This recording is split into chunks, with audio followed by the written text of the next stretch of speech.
Hello, my name's Natasha. I'm from the Angelika Film Center in San Diego, and I'm inviting you all to join me in this new series we're calling Coffee Club.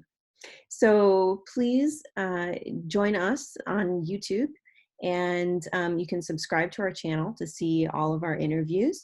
We will be having coffee and conversations with film industry professionals about our favorite topic, film. So please welcome Andy Friedenberg. Welcome, Andy. Thank you. Nice to be here with my coffee. Right? Isn't this fabulous? Where's my coffee mug? I have a Knives Out coffee mug. Cool. My house, my rules, my coffee. Awesome. Isn't that spoiled? I have a Cinema Society coffee mug. Oh, very nice. Okay, well, let's talk about Cinema Society. Let's do. Okay, tell me about yourself and about Cinema Society and what you guys do. So my background is as a regional marketing director for film studios, United Artists, Metro-Goldwyn-Mayer, and Columbia Pictures. I was based in Denver, in Dallas, and in Chicago. And in 1983, I moved to San Diego. In 1984, I started a cultural arts organization called the Cinema Society. And I told people to subscribe, like the Opera, the Symphony, and attend movie premieres, and keep people involved with the production. And today we're celebrating our end of our 36th season in San Diego, and we have 3 chapters in the greater Phoenix area. Wow, so 2 cities. Very, very nice. Yeah, Okay. And through that, we offer arts tours around the world, although not now, but we offer arts tours around the world, film festivals, film events around the world. Amazing. And how many patrons do you have in your organization? About 1,600 members currently. Ooh, that's huge. Yeah. How do people go about joining? Visa, MasterCard, or check. Go to the cinemasociety.com website. Nice. Nice. So, okay, so tell me about your earliest memory of going to a movie theater. Sure. So I was 7, and my mom was a huge movie fan. And she came out, she said, I'm taking you to the movies. And I remember literally jumping up and down and running to the door. And she shouted out, "Stop, you're not going dressed like that." Oh. So I had to run to my room and change into a really nice outfit to go to the movies, because going to the movies was, and I believe always should be, an event. So we dressed up to go to the movies. Oh, that's so cool. Wow, I love started that. my love for movies. And that's what started your love for movies? Yeah, going with my mom to movies. Oh, that's so theater, of course. Do you have a favorite movie theater snack? Well, there's always a situation where some people believe that red vines are the way to go. Oh, yeah. I like Twizzlers. Really? Yeah, I'm a Twizzler guy. Oh, wow. This is interesting. I love red vines. I like Twizzlers.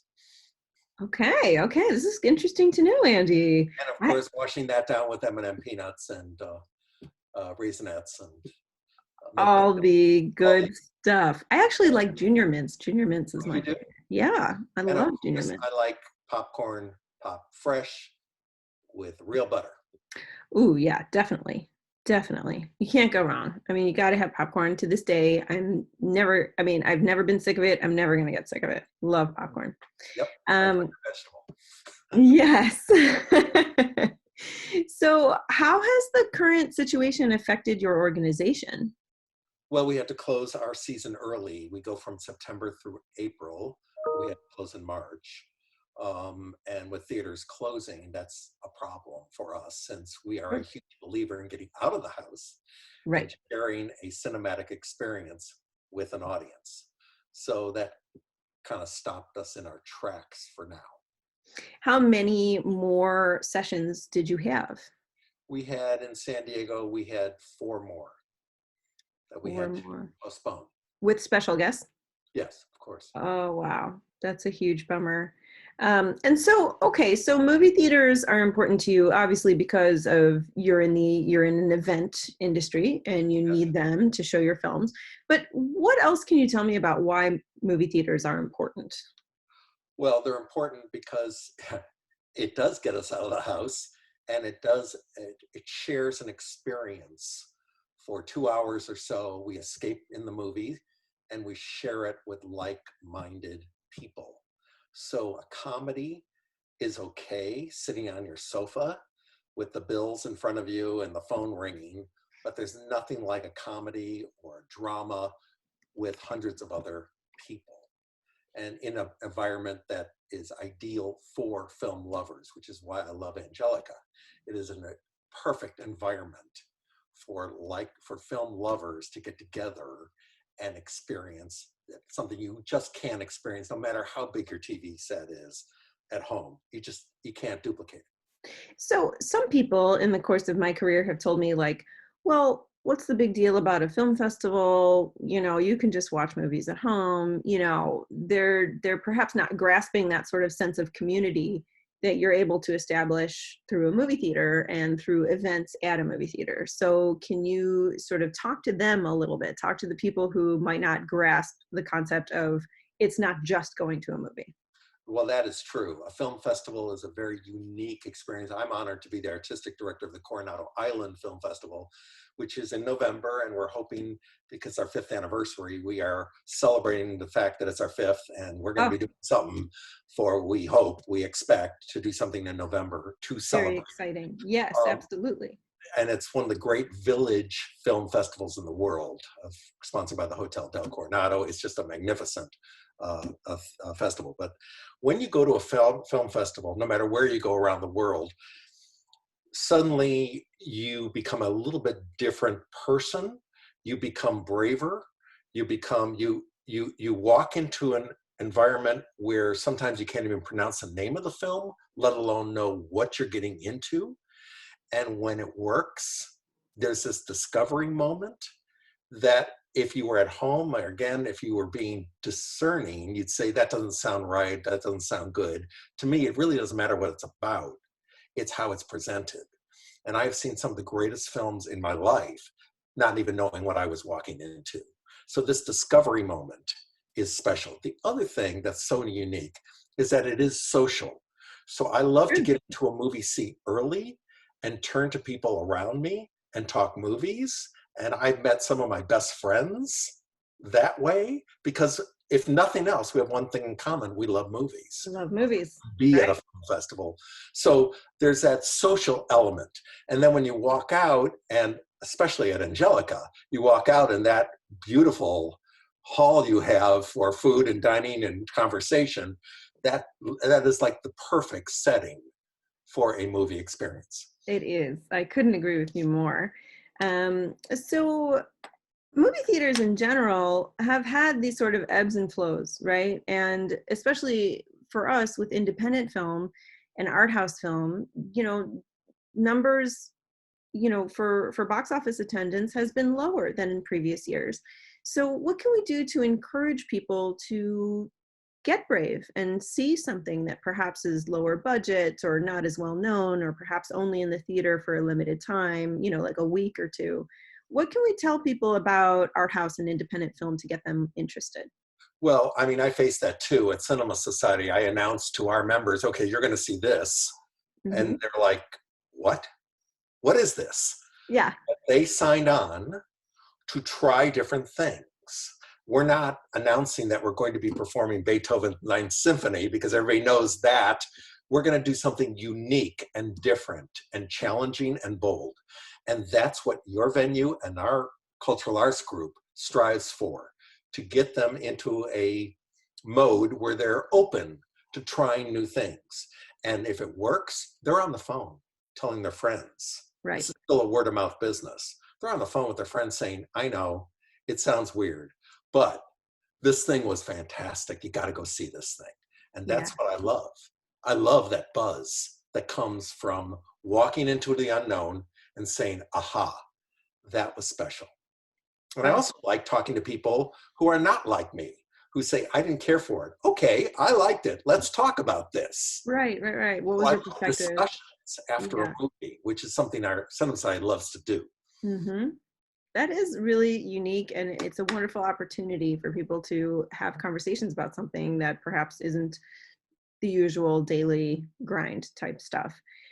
So movie theaters have really stood the test of time, considering there was the invention of the television, which people thought was going to take the movie theaters out. There was, uh, video cassettes, right? Blockbuster videos came into play, on-demand TV, Right. rentals, DVDs, streaming, all these different platforms have come in throughout the years, but cinema and movie theaters are a part of American history. So what do you think makes them stand the test of time, and how can we help them going forward? Well, I do believe it's America's greatest art form. And I think that from generation to generation, new talents emerge. And that in itself will help drive people. I would love for this industry to kind of back down on the sequels and do more original creations. I think we are in dire need for more original works. And the more you offer this expression for artists to create something on screen, the better off we all are. So I'm all for short filmmakers who create these 2, 3, 5 minute shorts with no money. Right. And they're incredible. They have a beginning, a middle, and an end, and they're moving and they're thought provoking. And I love to encourage young filmmakers to keep making movies. I think that's our legacy and that's our future. Oh, wonderfully said. And also, that contribution from the artists themselves, which a lot of times people feel like, oh, I want to do this, but I'm scared, or I don't have the money, or the this or that. And so those voices aren't heard, or those stories aren't told. And that's a loss to all of us. Anybody can create a story on film, especially today with iPhones and all those kinds of easy things you can pick up. You don't need to be a PhD candidate in technology to figure this out. You can go out and you can make a movie. Right. But the other nice thing about where we live in this country of ours is nobody forces anybody to go see a movie. So people want to know that it will be good value for their money, good use True. of their time, and with encouragement and getting the word out, people will walk into a theater and let go for 2 hours or so. They'll let go. Be And enveloped. people go to movies for two reasons. They either go because they want to escape to the movies, or they go because they want to learn something. They want to experience somebody other than themselves, or a location that's unlike any place they've ever been to. And the other thing that I think is very rewarding, if we have the courage to do so, is to face films with subtitles. Oh, 100%. I totally agree. I'm always amazed when people tell me they don't like to read when they go to the movies. Oh, they tell me they don't want to work that hard at a movie. Oh, no. That's I terrible. assure you that if the film is special, you Yeah, ignore the subtitle. You don't even think about it. You right. You're go into enveloped. the story. You're in it. So to me, to open up your palette to see films from around the world is so gratifying. I mean, the works coming out of countries around this world are amazing. Amazing. I agree. And we do play international film at Angelica, and I hope more people come out to see it. Well, they Um, should. yes, yes. So what was your favorite film or favorite film event of 2019? So 2019, probably my favorite, based in San Diego, was when we showed a film called Brian Banks. Oh, It was a yeah. film about a young man who in Orange County, who in high school he was a star football player and he wanted to play for the pros. And then, based on a trumped up charge against him, he was thrown in prison. And this is a story about Brian Banks and the lawyer who helped get him free, whose name is Justin Brooks, who runs something called the California Innocence Project based in San Diego, California. And after we showed that movie, Justin Brooks and Brian Banks showed up in front of the screen Oh, for Q&A. wonderful. And that was very special. And we were very proud of our city, of our community, and of these gifted and talented people who, for Brian, who truly, never stopped believing that, he was innocent and he needed to get out of this and restore his life. And Right. this man He had the courage to keep fighting. keep fighting. through the system. It was a beautiful evening, standing ovation. It was very special. You know, that's interesting that you should mention that, because we also had a Q&A after Brian Banks at the Angelika in San Diego, and we had representatives from the Innocence Project come to speak to Did the Brian audience. come? He Was was Brian there? he was unavailable, so he must have been with you, It Andy. was. It was great. It was really a wonderful experience to be able to talk to a local entity like that, Yes. and and have the film become bigger and encompass so much more, again, locally, and about this man and his journey and how that inspires us all. That's really a special moment. I call that sizzle. Anybody can see a movie, but when you layer the screening, the presentation with this element, it Right. becomes more than a movie in many times, how you can layer it. And that's what I always look for when I present a film at Cinema Society. How can I make it even more special than the film they're going to see on screen? What can I do to Right. add to the experience? And that's one of my big goals with the Angelika as well. In San Diego, we try to get as many Q&As as we can and other sorts of elements, and it's hard to get people out of LA, I'll say that. But I'm looking forward to doing more of it. So speaking of the future, what releases are you most looking forward to that should be coming out, when At life some point. resumes back to normal? Yeah, Yeah, when things are back to normal, because the releasing schedule has gone topsy-turvy.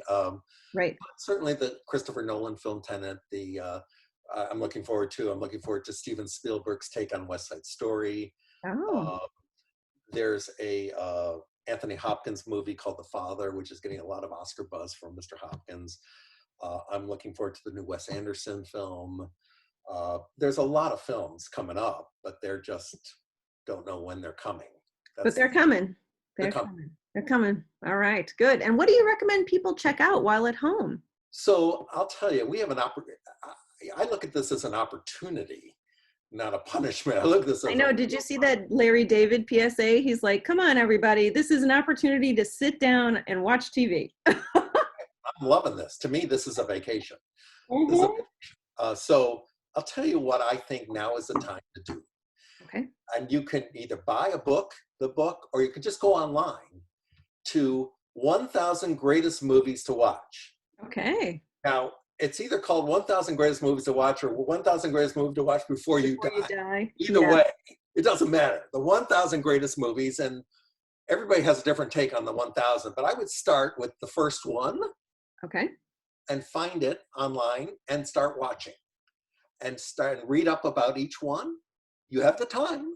Right. And a real history of where we've come from. I don't believe you know where you're going till you know where you came from. And I think if you start with our history, our cinematic history, particularly with silent films, which I was proud to run the silent film series for the San Diego Symphony for many years. And there's something very special. Silent films were never silent. And so with an orchestra or with an organ, it's very special. And these works are just incredible. Just incredible. So I would start at the beginning and work the way up to today. That's what I would do. That is great advice, Andy. I love that. Silent films. I'm in. Well, cool. Great. Andy, thank you so much. And again, for anyone watching our interview, please subscribe to our YouTube channel. Follow us on Facebook, Instagram, and Twitter for all the latest information. We will be doing some very cool stuff soon. So please stay tuned. I just finish by saying thank you for the Angelika. It has added so much to this community. It is really, truly a hub for film lovers. And if you haven't been to the Angelika, go. Don't even think about it. When it opens again, yes, soon. I hope very soon. Don't miss the opportunity to see a beautiful environment for film lovers. And I would certainly check out our 5th anniversary of the Coronado Island Film Festival. And if you're interested in Cinema Society, cinemasociety.com. Wonderful. Thank you so much for being with us, Andy. And I will talk to you soon. Okay. Bye-bye. Bye.